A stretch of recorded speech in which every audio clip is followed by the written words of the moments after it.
7월 3일 설용수 방송 SYSTV를 시작합니다. 존경하는 애청자 여러분, 오늘은 이재명 정부가 출범한 지 딱 한 달 되는 날입니다. 여러 가지 정책이 제시되고 강요들이 임명됐습니다. 그러나 그 중에서 우리가 가장 궁금한 것은 분단 국가로서 남북관계가 어떤 방향으로 진행돼 나올 것인가 하는 문제는 대단히 중요합니다. 그것을 우리는 대북정책이라고 합니다. 북한에 대한 정책을 어떻게 세울 것인가. 그동안에 우리는 재헌국회로 헌법을 만들고 그 헌법 가치 중심의 대북관계를 진행해 왔다고 보겠습니다. 그러니까 헌법 4조에 대한민국은 자유민주주의라는 헌법적 가치를 중심으로 남북 간의 평화통일을 지향해 간다, 이런 헌법 구조를 지니고 있습니다. 그래서 대한민국은 자유민주국가이고 통일은 평화적으로 지향해 간다는 당위성을 가지고 있었던 겁니다. 그러나 그 정부마다 정책은 늘 변해왔습니다. 박정희 대통령 때 7.4성명, 또 김영삼 정부 때 민족통일 구상방안, 또는 노태우 정부 때 북방정책, 또 심지어 김영삼 정부 때 소위 그 남북 간의 2000년 6.15 선언, 또 그 이후에도 고위 간의 회담, 고위급 회담이죠. 그리고 정상회담, 그리고 이명박 정부의 소위 군사합의까지 여러 형태의 정책들이 있었습니다. 특히 이명박 정부는 비핵 3천이라고는 북한의 그 경제적 지표를 제시하기도 하고, 핵을 제거하면 3,000불까지를 보장한다 그런 뜻이겠죠. 그리고 박근혜 정부 때는 통일 대박론, 소위 북한의 통일을 유도해서 민족 번영의 키트를 제시하겠다. 문재인 정부 때는 남북 간의 소위 공존이라는 틀 밑에서 상당한 진전을 보았습니다. 남북 정상이 백두산에 가서 그 천지물을 떠서 남북 간의 공존의 시대를 열자, 평화를 노래하던 시대가 있었고, 북한 대표들이 평창 동계올림픽에 참석해서 심지어 평창에 와서 평화를 만들 것 같다, 이런 설까지 한참 유행되던 시대도 우리는 어제그제 겪었습니다. 그러나 얼마 전에 윤석열 정부는 소위 대북정책에 대해서 상당히 강건한 정책을, 소위 북한의 변화를 요구하고 인권을 원하고 또 여러 가지로 국제사회에서 고립된 북한을 나름대로 변화시키려는 노력은 나타났습니다만은, 과연 이름하여 대담한 소위 대북정책이라는 이름의 그런 정책들이 정권마다 주어졌어요. 근데 크게 보면 좌파 정권과 보수 정권 차이에 분명하게 선을 긋고 나오는 것은 남북관계가 공존을 향한 시대, 또는 전쟁을 억제시키는 수단으로서의 남북관계를 정립하기보다는 남북관계에 서로 간에 무거운 짐을 요구하는, 소위 남쪽에서는 북한의 비핵 선언과 소위 경제개발, 그리고 북한 인민들의 인권 개선을 요구했고, 북한에서는 정전협정을 요구하면서 미군 철수, 또는 남쪽의 소위 북한에 대한 격퇴시 정책을 포기하라고는, 특히 최근에 와서는 김정은이가 2022년이죠. 12월 달 전원회의에서 남쪽은 더 이상 통일대상 국가가 아니다. 그러니까 우리 북한에서 모든 정책 중에 통일이니 민족이니 이런 용어를 다 지워라. 남쪽과는 우리가 교전을 하는 적대국가다. 그 이상 이하도 아니다. 그러면서 기존에 쌓아올렸던 모든 신뢰 표적물들을 소위 금강산 관광을 위해서 닦아놓은 도로 또는 가로등 그 외에 여러 가지 군사합의를 통해서 지키죠. 서로 상호간에 감시하는 감시체계를 서로 축소해가면서까지 신뢰 구축을 쌓아 오려고 했습니다만 그런 모든 것을 다 파괴해버리고 옹벽, 철벽을 또는 지뢰를 더 깔면서 남쪽과의 상징적인 모든 평화의 또는 남북 간의 적대시 정책을 포기하는 그런 상징성 있는 조형물들까지도 제거해버리는, 그래서 북한은 남쪽을 완전히 두 개 국가로, 적대 국가로 규정하고 인정하도록 북한 국민들의 의식을 바꿔나가는 그런 제도적 무서운 정책들이 제시된 것을 우리가 부정할 수 없습니다. 존경하는 애청자 여러분, 이재명 정부는 외교정책에 관한 실용을 선택하겠다고 그랬습니다. 실용은 바로 국가 이익을 전제로 한다 그런 얘기입니다. 국가 이익을 전제로 함과 동시에 대북정책에서는 반드시 북한과의 적대 관계를 정산하고 소위 평화시대를 열기 위한 모든 수단을 강구하겠다. 그 대표적인 예가 대북전단이죠. 또 확성기죠. 이런 것들을 지금 이미 제거했어요. 대북전단을 보내지 못하도록 전단 살포하는 단체들의 규제 또는 거기에 대한 법 개정, 그리고 확성기를 제거함으로써 북으로부터 어떤 변화를 요구하는 그런 정책들을 과감히 썼습니다. 그리고 지금 이재명 정부는 대북정책의 우선순위가 적대정책 청산이니까 아까 대북 확성기 또는 전단 살포 이런 것들을 금지시켰지만은 그보다 중요한 것은 북한이 가장 두려워했던 대북 확성기를 정지시켰던 겁니다. 물론 북한도 거기에 오물풍선을 보내왔던 여러 가지 혐오의 대상이고 또 악성 스피커를 통해서 경계선에 살고 있는 주민들, 북한과의 경계선에 살고 있는 주민들이죠. 강원도 일부 지역, 경기도 일부 지역. 사람들이 밤잠을 설칠 만큼 괴성을 질러대다가 그걸 중단시켰어요.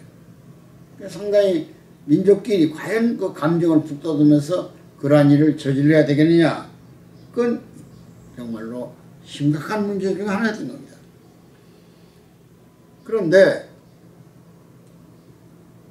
이명박 정부는 이제 대북정책에 대한 프로그램을 제시해야 됩니다. 일단 정동영 통일부 장관을 지명했어요. 위에가 물론 승인 안 하더라도 거부를 하더라도 대통령이 임명할 수 있습니다. 근데 정동영 장관은 취임하기도 전에 통일부 명칭 변경의 필요를 얘기했어요. 지금 해방 이후 줄곧 통일부가 국토통일부에서 통일부로 변화 과정을 겪었습니다마는 이제 그 명칭을 바꿀 필요가 있다. 그건 왜냐하면 통일 자체를 북한이 거부하니까, 김정은이가 거부하니까 그 거부하는 소위 비위를 좀 맞추자 그런 얘기죠.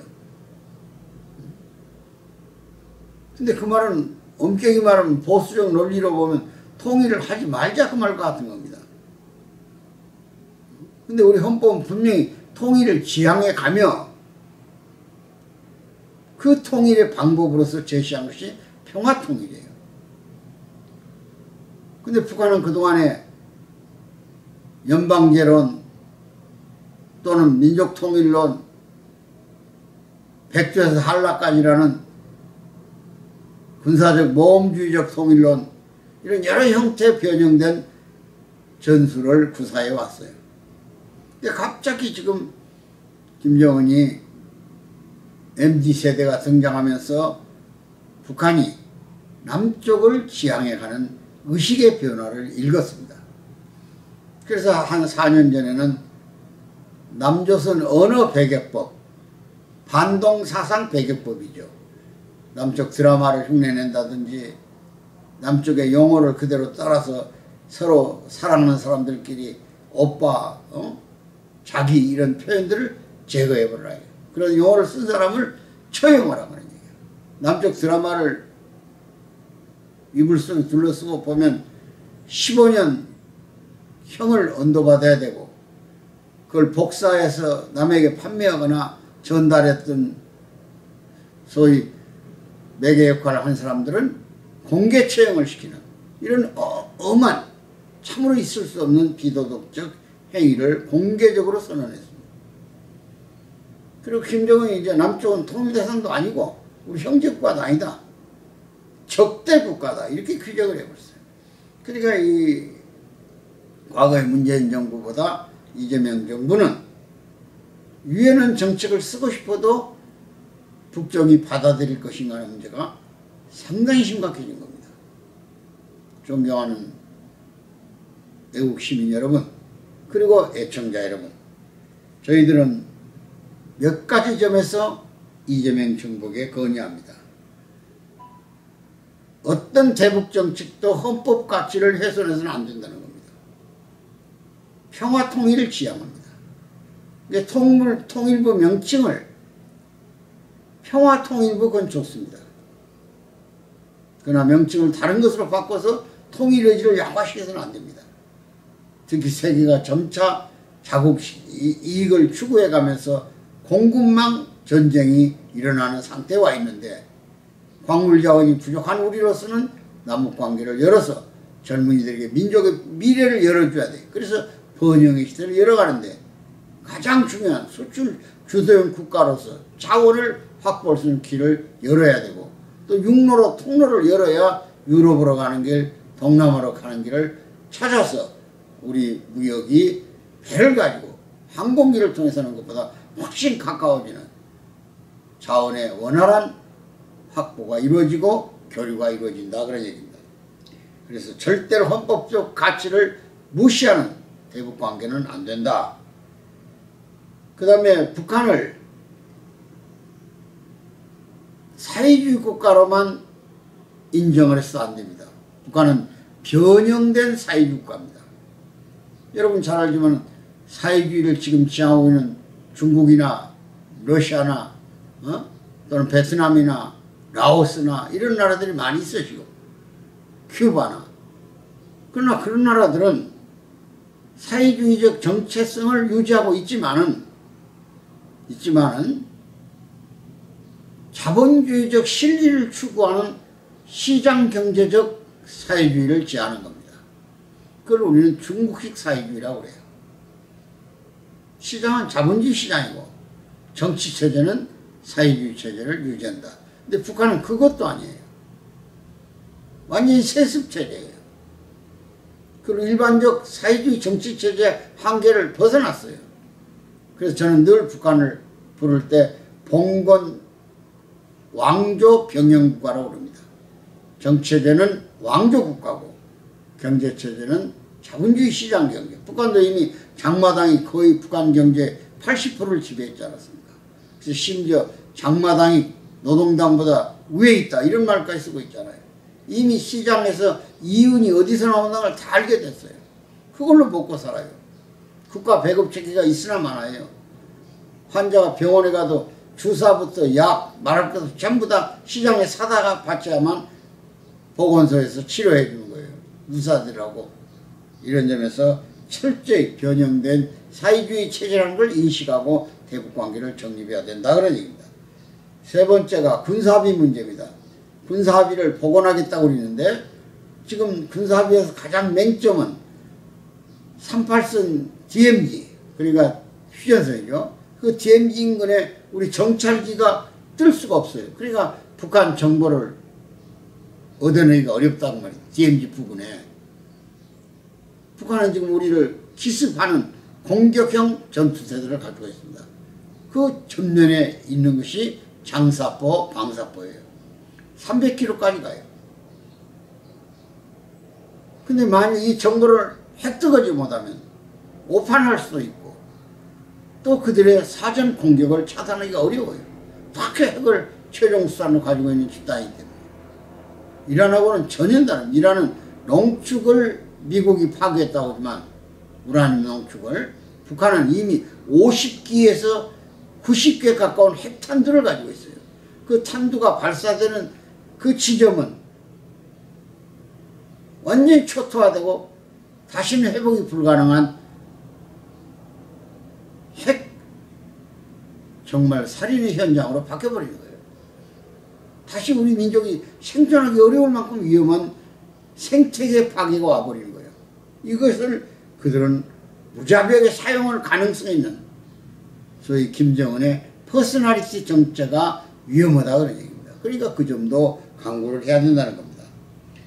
그리고 이미 김정은은 대한민국을 향해서 적대국가로 규정해버렸어요. 북한인들에게 모든 한국을 배제하는 교육을 철저히 하고 DMZ 지역 일대를 다시 콘크리트 장벽으로 지뢰밭으로 공격용 지피를 설치하는 등 여러 형태로 변화가 와 있어요. 전쟁 준비가 완벽히 끝났어요. 여기에 대한 우리들의 태도가 만일 일방적으로 지난 9.19 합의를 복원한다든지 이랬을 때 우리는 엄청난 타격을 받고 군사적 취약점을 노출시킬 수밖에 없다는 점도 강구해서는 안 됩니다. 그리고 이제 우리는 통일은 평화적이면서도 미래지향적이니까 앞으로 통일 대상자는 점점 북한의 MZ세대들이에요. 그리고 탈북자 3만 5천 명을 우리는 늘 인식해야 돼요. 그 사람들이 어떤 생각을 가지고 자유를 찾아왔는가. 절대로 북한을 배신하고 온 게 아니에요. 그들을 살려내기 위해서 북한의 인권 문제를 중시하게 다뤄야 돼요. 자원 문제를 심각하게 다뤄야 돼요. 이런 점에서 대북 정책은 세워져야 된다 그런 얘기예요. 여러 가지 어려움이 있겠죠. 그러나 고도의 인재풀을 동원하고 대북 정책가들을 동원해서 특히 국정원의 기능이 좀 더 활성화돼야 돼요. 얘는 대북 전문가들이 없어요, 지금. 이런 전문가들을 동원시켜가지고 이재명 정부가 제시하면 실험주의가 과연 어떤 실험주의인가. 전쟁 억제 수단이 강구돼야겠죠. 평화가 전쟁보다는 훨씬 가치 있는 일이죠. 그러나 위장평화, 또 허황된 평화, 이런 것들은 6.25 전쟁을 당했던 우리 역사적 교훈으로 봐서 다시는 반복해서는 안 된다 그런 얘기예요. 그러니까 결국은 굳건한 안보가 이루어지도록 국민적 정신과 군대적 체제개혁을 하고 강한 군대를 만들어서 북한의 어떤 도발에도 억제수단으로서 가치를 확산해가지고 군, 민, 관이 모두 합쳐서 나라를 지켜야 되겠다는 철옹성 같은 방어, 공격, 그리고 통일의 의지를 갖춰갈 수 있는 대북정책이 수립되기를 강구한다 그런 얘기입니다. 이런 점에서 이재명 정부의 실용주의가 자체는 한미동맹 중시죠. 주한미군의 철저한 가치를 우리 국민들이 인식하고 거기 그 바탕을 벗어나서는 안 돼요. 러시아나 중국하고 잘 지내야 되겠죠. 실리적 외교를 통해서. 그러나 그것을 소홀히 해가지고 그것을 접근하다가 이용당하는 사례가 얼마나 있다는 것을 여러분들께서는 깊이 명심해 주기를 바라고, 새 정부의 대북정책은 앞에서 제시한 헌법적 가치, 그 다음에 사회주의 체제 변형에 대한 대비, 그리고 군사합의의 재조명, 김정은 적대 국가에 대한 대비, 그리고 북한 MZ세대에 대한 이해, 그러니까 북한 인권, 또 북한이 변화하는 모습을 철저히 보면서 공급망 확보를 위한 협력과 평화의 시대를 열어가되 결국 그들의 전략 전술의 정체를 정확하게 알고 대미 관계를 소홀히 한다거나 한미일 관계를 소홀히 해서는 절대 안 되는 겁니다. 이런 점을 명심해 주시길 바랍니다. 대단히 감사합니다.